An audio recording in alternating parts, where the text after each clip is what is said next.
Fit Intent Nation, it is day 24 of the challenge, and that means we are officially one-third, just over one-third, through the challenge. Okay, well, with respect to the formality of the challenge, I mean, I realize you guys have an extra, you kind of have an extra week at the end, but for the sake of the official days in this challenge, we are one-third through, if you can believe it. Scans got wrapped up today. Overall, very impressed. I think, to be honest with you, even though the averages at the end of the challenge, through all the challenges that I've done, they seem to be about the same percentage of fat loss on average per participant that completes the challenge.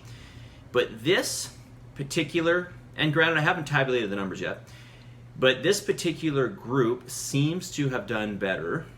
I'm going to say right off the bat, they've done better than any other group in the past. So kudos to you guys. I will also say this is the group that is giving me the most feedback, both through weekly feedbacks and also through their food journals, which tells me when people are submitting this, I know that they're more involved in the challenge. When I don't get any submission of food journals or I don't get a weekly feedback, it's more likely that the person at hand is not, they're not in jive with the challenge. Okay, so kudos to you guys. Keep it up. The only way you're going to do really well in this challenge is to, of course, submit and commit. Right? You have to submit yourself and then commit yourself. Okay. All right, headaches. I just want to address something here. There have been a few people throughout the challenges that get headaches in the beginning of the challenge. And while I can't say for sure why this is, it seems as though there is perhaps a change in, well, for sure there's a change in the lifestyle, right? I mean, you're following a certain system that you weren't following before. But relatively speaking, I would think there's probably a reduction in carbohydrates. There's probably a reduction in sugar. And there may be and I really hate to say this because it sounds very trite, but there may be, as a result, some sort of detoxification happening in the body. And I know that sounds a bit magical, but there is actually truth to detoxification. There's also a lot of BS about detoxification as well. And I think that's why we see these headaches happening to a couple people, at least in every challenge it seems. But after a couple of days or a week into the challenge, they seem to go away. I know that one person that mentioned to me about it in this challenge, they've since, their headaches have gone. So just kind of an interesting point to note. If you did have headaches, or if you do have headaches, let me know. I'm just curious to know. Okay, if you haven't, let me know. If you didn't, let me know.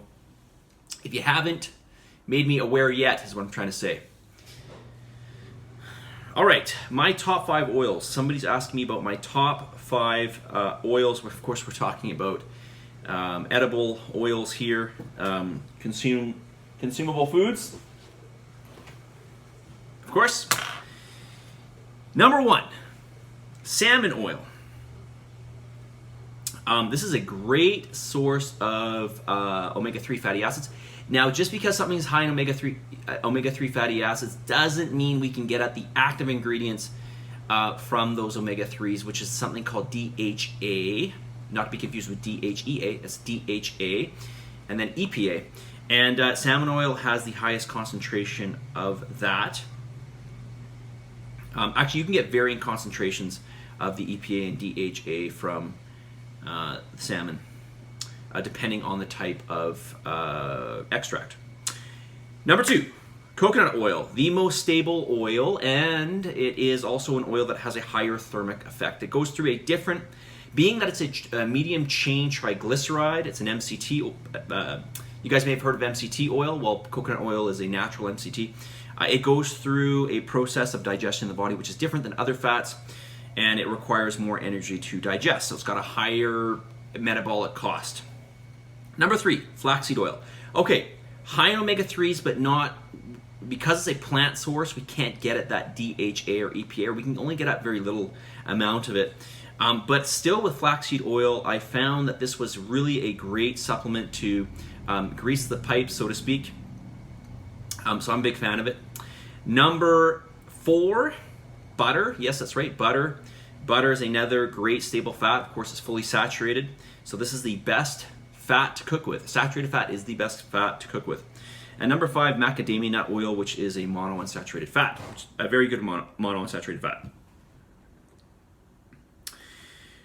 All right, how are we doing for time? 5.5 minutes. Okay, one more question to get to here. Your numbers are coming today, okay? They'll be here. By the time you watch this video, they'll probably be in your mailbox, okay? Or close to. Cardio pre or post workout. Okay, honestly, do your cardio either completely separated out from your training, either on a separate day, or do it in the morning and train later at night, something like that. Never do it right before you do your weights. It's only going to take away your performance from weights, okay? Where you have to truly perform is during your weight training. Where you have to truly give it everything you got is when you are weight training. When you have to literally be able to produce the maximal amount of force that you possibly can, because we're working towards muscular fatigue in a very short time frame. That requires a huge amount of force from your body, okay? And if you cardio beforehand, you are going to affect your ability to produce that maximal amount of force, okay? So do not cardio before you do your weights, okay? Always post or separate it out, okay? Message of the day. Message of the day. I feel like there's something else I need to tell you guys. Something. I thought there was something. I can't remember. I don't have it written down, so I guess I don't have to. Message of the day. Behind every unsuccessful person are a lot of successful... Wait a second. That didn't sound right. Let me read this. Behind every successful person, there are a lot of unsuccessful years. This is very true, in fact. So, you might see somebody at the end of their game and think, wow, that must have been so easy for them, because it looks like it's so easy for them when they are at their point of destination, or when they've reached there. But that road to their destination was paved with many obstacles, many doubts, many self-doubts, believe me, and many other negative things, right? So, you just remember that things take time. And this challenge is only 10 weeks. In something that, and I'm going to remind you guys that when it comes to changing your body composition, when it comes to changing it and maintaining it, or trying to refine it over time, even just a little bit, it's an ongoing process, right? It's an ongoing process, right? Which is why it has to be reasonable and consistent, because, well, consistent is the definition of ongoing, right? It's not ongoing if it's not consistent. And of course it has to be reasonable, which is why I give you the calories that I do.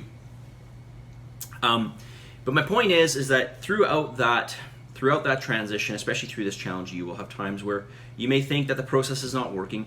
You may think that it doesn't work for you, or you may question your ability to be able to do it. But I'm going to remind you that, as I've said in previous messages of the day, that this does not require talent. It's just execution of tasks, and you all have the ability to do that, and you all have the ability to lose body fat and to get stronger and to make the right choices, right, for you to feel better physically, mentally, spiritually,